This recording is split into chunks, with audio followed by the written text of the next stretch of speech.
Trump ने एक बार फिर ईरान युद्ध जल्द खत्म होने का दावा किया है। उन्होंने कहा कि ईरान ज्यादा देर तक टिक नहीं पाएगा। उधर हॉर्मुज में अमेरिका और इजराइल के जहाजों की एंट्री रोकने के लिए ईरान की संसद में बिल पेश किया गया है।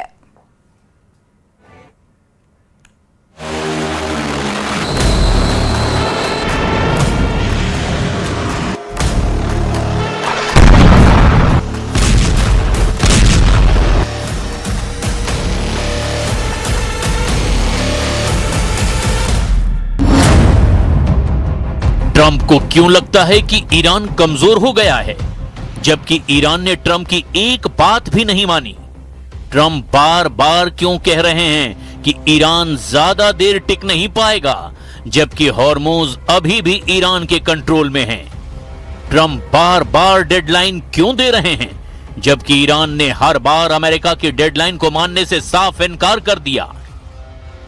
अमेरिका खुद मान रहा है कि कुछ मिसाइलों का स्टॉक खत्म हो रहा है, फिर भी ट्रंप कह रहे हैं ईरान टूटने वाला है।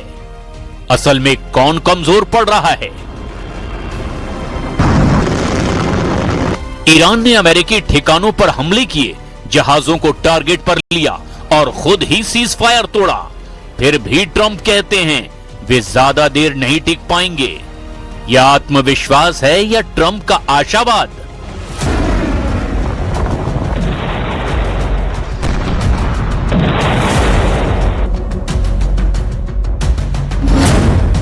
ट्रंप का पूरा दावा सैन्य दबाव और आर्थिक नुकसान पर टिका है, लेकिन ईरान आज भी हॉर्मुज को अपना रेड लाइन बता रहा है।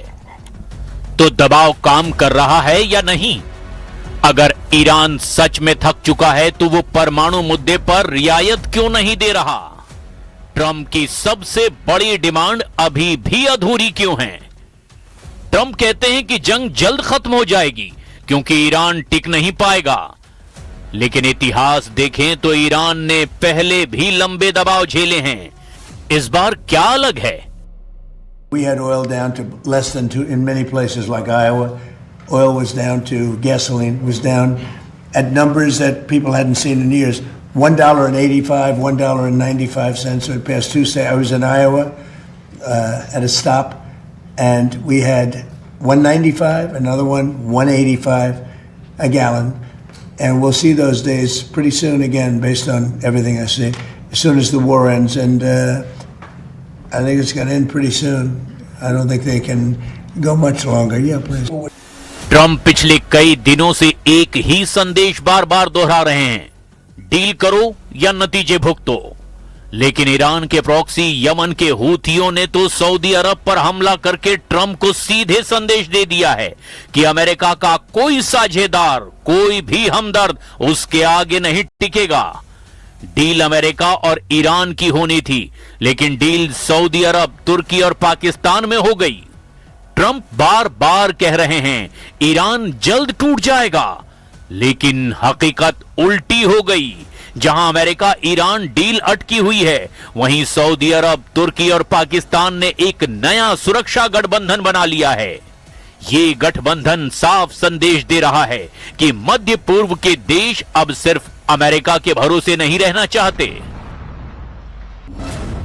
सऊदी क्राउन प्रिंस, तुर्की के राष्ट्रपति और पाकिस्तान के प्रधानमंत्री ने जेद्दा में एक संयुक्त रक्षा समझौते पर हस्ताक्षर किए हैं, जिसमें कहा गया है कि तीनों देशों में से किसी एक पर भी होने वाले किसी भी सशस्त्र हमले को उन पर भी हमला माना जाएगा।